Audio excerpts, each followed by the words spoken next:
Hello friends, welcome to Green Designer. நம்ம சேனலை subscribe பண்ணாதவங்க சப்ஸ்கிரைப் பண்ணுங்க.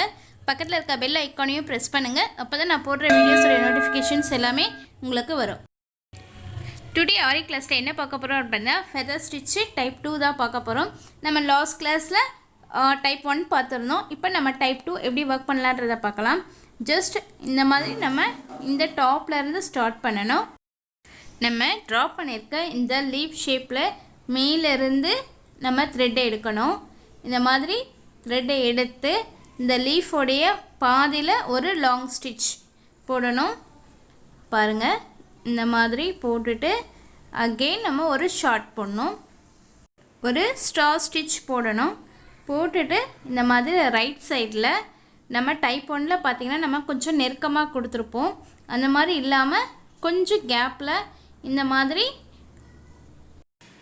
ரெண்டு ஸ்டிட்ச் வரா மாதிரி நம்ம ஸ்டிட்ச் பண்ணனும். இப்போ பாருங்க திரும்பவும் நான் வந்து லெஃப்ட் சைடு எடுத்துர்க்கேன். ஜஸ்ட் இதுல வந்து ஹாஃப்ல ஒரு ஸ்டார் ஸ்டிட்ச் போட்டுட்டு அகைன் திரும்பவும் இன்னொரு செயின் ஸ்டிட்ச் போட்டுட்டு அப்படியே நம்ம த்ரெட்டை இழுத்து கிளாத்ல இன்சர்ட் பண்ணனும்.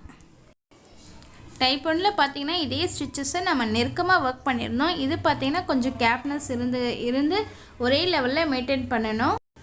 நம்ம ஒவ்வொரு ஸ்டிச்சஸும் நம்ம போடும்பொழுது நமக்கு வந்து அந்த கேப் வந்து கரெக்ட்டா இருக்கா அப்படினு பார்த்துட்டே நம்ம வர்க் பண்ணனும். அப்பதான் வந்து நம்ம போடுற ஸ்டிட்ச் வந்து நமக்கு பெர்ஃபெக்ட்டா கிடைக்கும்.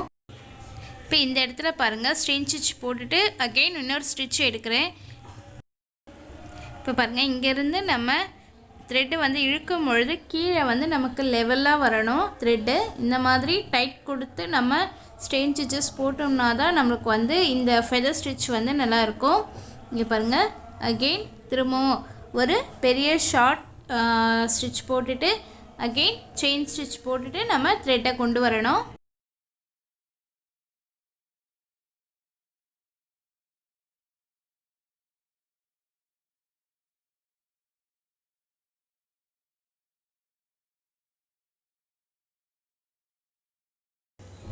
இந்த ஸ்டிட்ச் எதுலலாம் யூஸ் பண்ணுவோம் அப்படினு பாத்தீங்கன்னா பீகாக் ஃபெதர் யூஸ் பண்ணலாம். இந்த மாதிரி திலகம் ஸ்டோன்லாம் ஸ்டிக் பண்ணிட்டு அதை சுத்தி சின்னதா நம்ம வந்து ஒரு ஃபெதர் ஸ்டிட்ச் கொடுத்தனா அது ஒரு சின்ன மோட்டிவ் மாதிரி இருக்கும். அப்படி இல்லனா நமக்கு வந்து நெக் லைன் வர்க் பண்றவங்க இல்லையா borderலாம் போடும்பொழுது இந்த மாதிரி ஒரு ஷேப்க்குள்ள நம்ம இத வர்க் பண்ணும்பொழுது த்ரெட் டபுள் த்ரெட் யூஸ் பண்ணி நம்ம வர்க் பண்ணும்பொழுது கொஞ்சம் நல்ல லுக்கா கிராண்டா இருக்கும் டிசைன். இப்போ இங்க நீடில் பாத்தீங்கன்னா நம்ம த்ரெட்டை வந்து இழுக்கும் பொழுது தான் நான் வந்து நீடில வந்து டர்ன் பண்ணி நான் எடுக்கிறேன். இங்க பாருங்க இப்போ வந்து ஒரு லாங் ஸ்டிட்ச் போட்டுட்டு ஒரு செயின் ஸ்டிட்ச் போட்டுட்டு இருக்கோம். இப்போ இதில இருந்து நம்ம த்ரெட்டை இழுத்து ஜஸ்ட் இந்த இடத்துல செயின் ஸ்டிட்ச் போடும்பொழுது நான் நீடில திருப்புறேன். நீடில இந்த மாதிரி நம்ம திருப்பி எடுக்கும் பொழுது வந்து நூல் வந்து நமக்கு மாட்டாம நமக்கு ஸ்டிட்ச் வந்து நல்லா நீட்டா ஃபினிஷிங்கா கிடைக்கும். feather stitch type 1 பாத்தீங்க அப்படினா உங்களுக்கு வந்து ஸ்டிச்சஸ் வந்து மேலே வர மாதிரி இருக்கும். அதாவது அடுக்கடுக்கா இருக்க மாதிரி இருக்கும். இது பாத்தீங்கன்னா கொஞ்சம் 1 by 1 வர மாதிரி இருக்கும். இதுதான் வந்து type 1 type 2 கான டிஃபரண்ட். உங்களுக்கு வந்து பாக்கும்போது உங்களுக்கு டிஃபரண்ட் தெரியும். இந்த மோட்டிவ் பாத்தீங்கன்னா நமக்கு நெருக்கமா இருக்க மாதிரி இருக்கும். இது பாத்தீங்கன்னா கொஞ்சம் கேப்ல 1 by 1 இருக்கும். இந்த டைப் 2 பாத்தீங்க அப்படினா இதல வந்து நம்ம டபுள் கலர் யூஸ் பண்ணலாம். அதான் இதே மாதிரி தான் நமக்கு பீட் போக்கோ யூஸ் பண்ணுவோம். இதே ஸ்டிட்ச் தான். சோ இதுக்கு எல்லாமே வந்து நம்ம டைப் 2 யூஸ் பண்ணுவோம். ஸ்டிச்சஸ் ஒரு லீஃபோ ஒரு ஃப்ளவரோ வர்க் பண்ணும்போது இந்த மாதிரி ஸ்டிச்சஸ் அதாவது டைப் 1 ஸ்டிட்ச் வர்க் பண்ணும்போது நமக்கு கொஞ்சம் இம்போஸ்டாவும் இருக்கும். பார்க்க கொஞ்சம் நல்லா லுக்கா இருக்கும். இப்போ இந்த இடத்துல எண்ட் பாருங்க. எண்ட் வரும்போது ஃபுல்லா நான் finish பண்ணாம ஜஸ்ட் கொஞ்சம் கேப் இருக்கும்போதே நம்ம நாட் போடணும். நாட் எப்படி போடுறேன்னு பாருங்க. இந்த மாதிரி நம்ம நாட் போட்டுட்டு ஜஸ்ட் பொறுமையா நம்ம கீழ இழுத்தோம்னாவே அந்த நாட் வந்து நமக்கு இன்விசிபிளா கிடைக்கும். இப்போ இந்த அவுட்லைனை எப்படி வர்க் பண்றதுன்னு பார்க்கலாம். இதுக்கு பதிலா நான் சேம் கலர் கொடுக்காம ஆல்டர்னேட்டிவா வந்து நான் ஜரி த்ரெட் வச்சு நம்ம வர்க் பண்ண போறோம். பாத்தீங்கன்னா இங்க நான் ஜரி எடுத்துர்க்கேன்.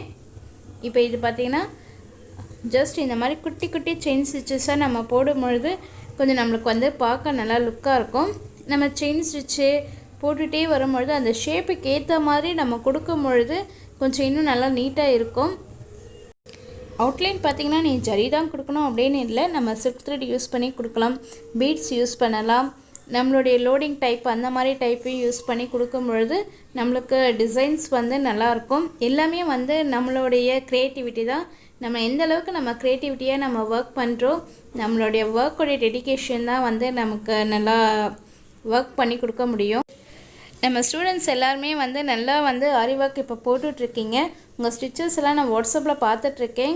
இன்னும் நல்லா இருக்குது. ஸோ இன்னும் நீங்கள் ட்ரை பண்ண வந்து உங்களுக்கு இன்னும் நல்லா ஈஸியாக கன்வீனியண்ட்டாக இருக்கும். ஸோ இதே மாதிரி நீங்களும் நிறைய ஸ்டிச்சஸ் ட்ரை பண்ணி எனக்கு வாட்ஸ்அப் பண்ணுங்கள். நம்ம சேனலில் அதை போஸ்ட் பண்ணலாம்.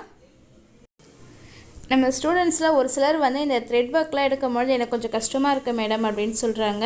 நீங்கள் வந்து இதை ஒர்க் பண்ணி எந்த அளவுக்கு நீங்கள் ப்ராக்டிஸ் பண்ணுறீங்களோ நம்மளுக்கு ஈஸியாக இருக்கும். நீங்கள் பொறுமையாக ஒர்க் பண்ணுங்கள். எந்த பயமும் வேண்டாம், எந்த தயக்கமும் வேண்டாம். நீங்கள் நல்லா ஒர்க் பண்ணுங்கள், எனக்கு வாட்ஸ்அப் பண்ணுங்கள். ஓகேங்களா?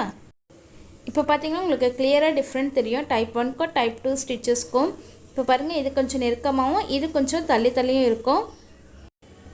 இப்போ நம்ம ஆரி கிளாஸில் ஃபெதர் ஸ்டிச்சில் 2 ஸ்டிச்சஸ் நம்ம முடிச்சிருக்கோம். நெக்ஸ்ட்டு பார்த்தீங்கன்னா டபுள் த்ரெட் வச்சு எப்படி இதை ஒர்க் பண்ணலாம், அண்ட் தென் பீட் வச்சு எப்படி இந்த ஸ்டிச்சஸை நம்ம ஒர்க் பண்ணி ஒரு மோட்டிஃபாக நம்ம ஒர்க் பண்ண முடியும் அப்படின்றத நான் நெக்ஸ்ட் வீடியோஸில் நான் உங்களுக்கு போடுறேன். எனக்கு வந்து த்ரெட்டில் ஒர்க் பண்ணுறது கஷ்டமாக இருக்குது அப்படின்னு சொல்கிறவங்களுக்கு ஒரு சின்ன டிப்ஸ் சொல்கிறேன். நீங்கள் ஜரியில் ஃபஸ்ட்டு ஒர்க் பண்ணிவிட்டு அதுக்கப்புறம் த்ரெட்டில் ஒர்க் பண்ணுங்கள், உங்களுக்கு ஈஸியாக இருக்கும். Thank you to all.